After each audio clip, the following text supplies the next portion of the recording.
Freeway आहे संपूर्ण, तो काँग्रेसच्या काळात निर्माण झालेला आहे. मेट्रोचं सुद्धा पायाभरणी ही मनमोहन सिंगांनी केलेली आहे.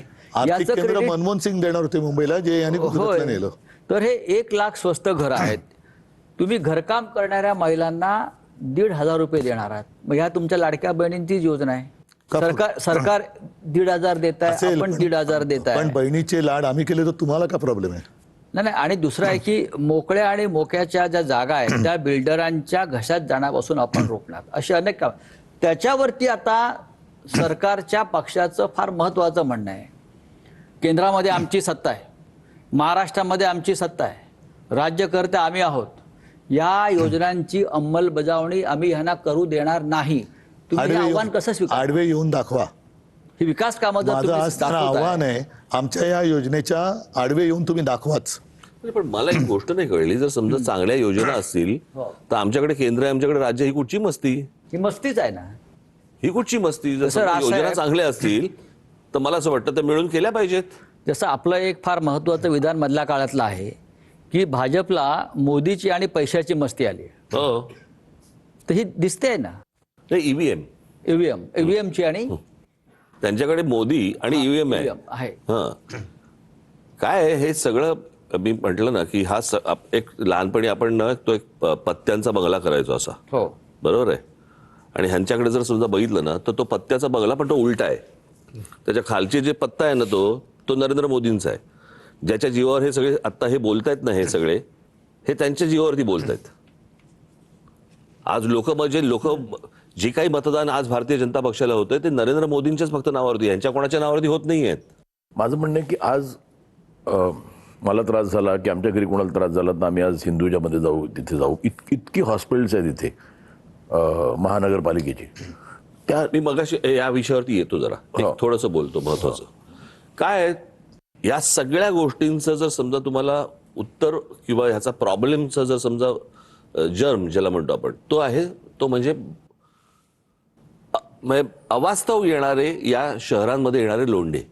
तुम्ही किती योजना चांगल्या करायला गेलात, हे लोंढे ज्या वेळेला येतात त्यावेळेला हे सगळं तुमच्या योजना विस्कटल्या जातात. तुम्ही रस्ते केलेत की त्याच्यावरती तुम्ही चांगले रस्ते केलेत, त्याच्यावरती एक्स्ट्रा गाड्या येणार कारण लोंढे माणसं जास्ती आली, इमारती जास्ती येत आहेत.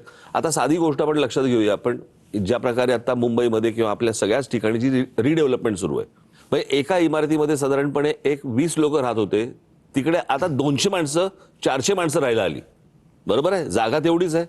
आता जास्तीत जास्त जेव्हा तुम्ही माणसं एका शहरामध्ये जेव्हा येतात, बंधनं तिकडे घातली गेली पाहिजेत ना. उद्या प्रश्न तोच होता ना, उद्या how can we decongest Mumbai? मग काय होतं, फक्त मुंबईमध्ये ही गोष्ट होते, महाराष्ट्रामध्ये ही गोष्ट सांगितली जाते की या देशामधला कोणी माणूस कुठेही जाऊ शकतो आणि राहू शकतो. हे बाकीच्या राज्यांमध्ये होत नाही. बाकीच्या राज्यांच्या बरोबर लोक तिकडे कंट्रोल करतात. आमच्याकडेच फक्त आमचेच लोक सांगतात. आता आडवी मुंबई उभी झालेली आहे. नाही, आत्ता तेच म्हणतो ना की एक कॅलॅमिटी किंवा एपिडेमिक हेच मुंबईला वाचू शकतं का? दुर्दैव आहे ते. पण प्रश्न असा आहे ना की हे जोपर्यंत लोंढे अंगावरती येत आहेत तोपर्यंत तुम्ही किती जरी योजना राबवायचा प्रयत्न करा, ते करूच आपण.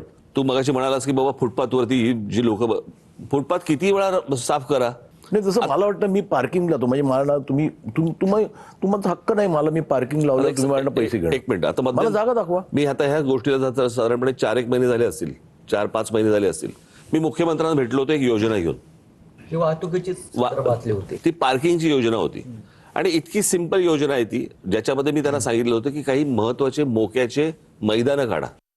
बरोबर, त्याच्यावर त्यांनी मला हे पण सांगितलं होतं की आपण पायलट प्रोजेक्ट म्हणून मुंबई आणि 2 उपनगरात मैदानांच्या खाली 500 ते 1000 गाड्यांचं पार्किंग, वरती मैदान तसं असे जर जोपर्यंत तुम्ही पार्किंगचे लॉट्स करत नाही तोपर्यंत रोजच्या रोज गाड्या आदळतच आहेत. तुम्ही रजिस्ट्रेशन किती गाड्यांचं होतं रोजचं या शहरांमध्ये, एकदा बघा आकडे त्याचे. आणि फुटपाथला जर समजा आपण पिवळा आणि काळा, म्हणजे फुटपाथ जे असतात ते पिवळा आणि काळा म्हणजे पार्किंग, आणि काळा आणि लाल दगड त्याचा तो म्हणजे नो पार्किंग. बोर्ड लावायची गरजच नाही तुम्हाला. सोप्या गोष्टी आहेत. महिनाभरात ताबडतोब करून टाकू असं म्हणून मला सांगितलं. नाही, माझं तेच म्हणणं की मी एक कॅल्क्युलेशन केलं, की गाड्या मुंबईच्या जेवढ्या गाड्या आहेत त्या अगदी बंपर